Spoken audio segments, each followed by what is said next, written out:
이번 시간은 그런 사진을 완전히 프로페셔널하게 탈바꿈 시켜줄 수 있는 가장 기본적인 팁들을 위주로 알아보도록 하겠습니다.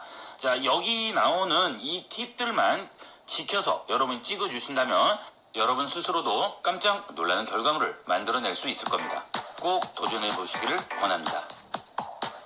여러분이 핸드폰을 사용하시다 보면 여러 가지 먼지도 많이 생기고요.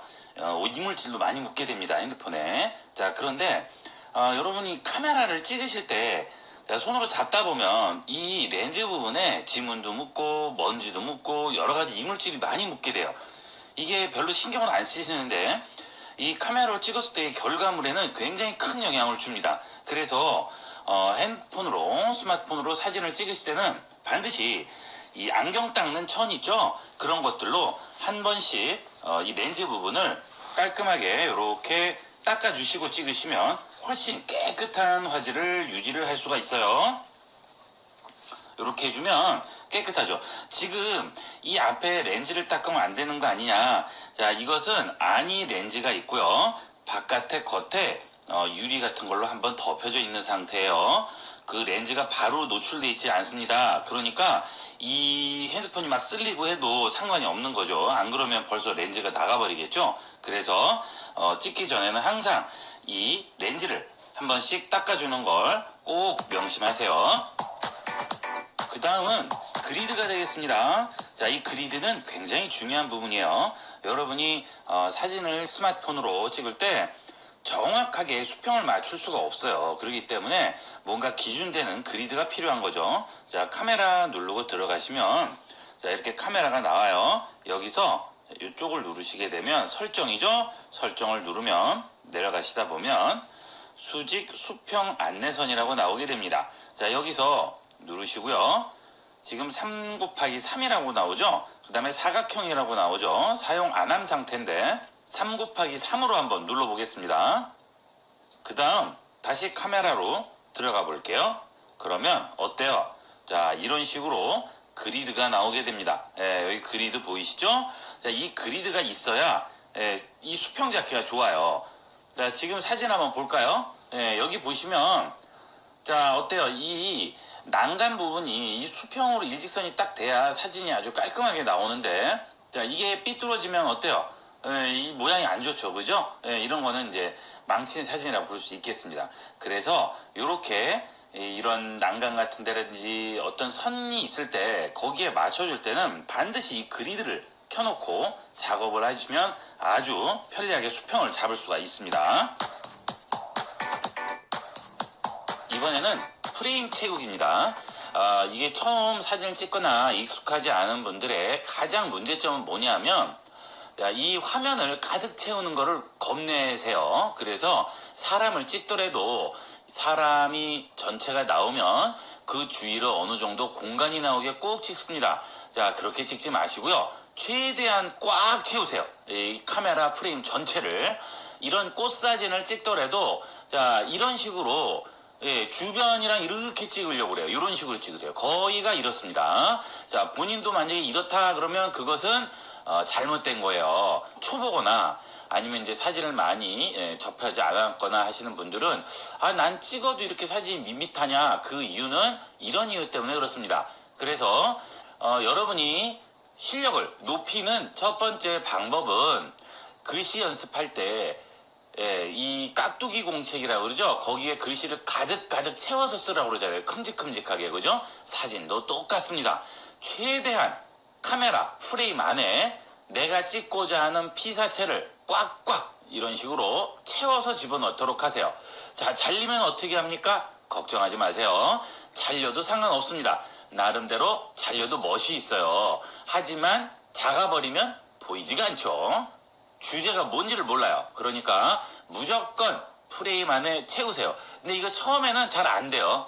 찍다 보면 자꾸 작게 찍고 머리숱 찍게 되는데 무조건 카메라를 앞으로 들이밀어서 최대한 키워서 찍도록 하십시오.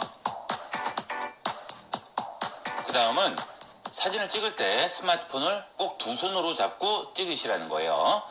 보통 DSLR이라든지 이 고가의 카메라들은 손떨림 방지 그런 장치들이 다 돼 있습니다. 그래서 어느 정도 흔들리더라도 카메라에서 다 잡아주는데, 이 스마트폰은 아무래도 카메라가 작기 때문에 손떨림 방지 장치도 어느 정도 한계가 있고요. 그 다음에 이 스마트폰 중에 이 손떨방이라고 하죠, 보통. 이 손떨방이 아예 없는 스마트폰이 있어요. 이거는 무조건 흔들린다고 봐야 됩니다. 그래서 이런 식으로 한 손으로 찍게 되면, 자, 이렇게 뿌옇게 이렇게 나오죠. 그래서 조금이나마 이런 걸 줄여주기 위해서 최대한 두 손으로 잡고 이렇게 찍어주시면 사진을 찍더라도 이런 식으로 깔끔하게 나오게 됩니다. 보통 사진 찍을 때 나는 이렇게 자꾸 뿌옇게 흔들리게 나오지 하는 거는 거의 다 이런 문제 때문에 그렇습니다. 그 다음은 화면을 찍어서 밝기를 조절하는 걸 한번 보도록 하겠습니다. 지금 현재 앞쪽을 손으로 찍게 되면요, 이런 식으로 나오죠. 자, 여기에 맞춰서 밝기 조절이 되는데, 이것을 자 위쪽을 눌러봅니다. 그러면 자 거기에 맞는 밝기 조절이 돼서 아래쪽은 어두워지게 되겠죠.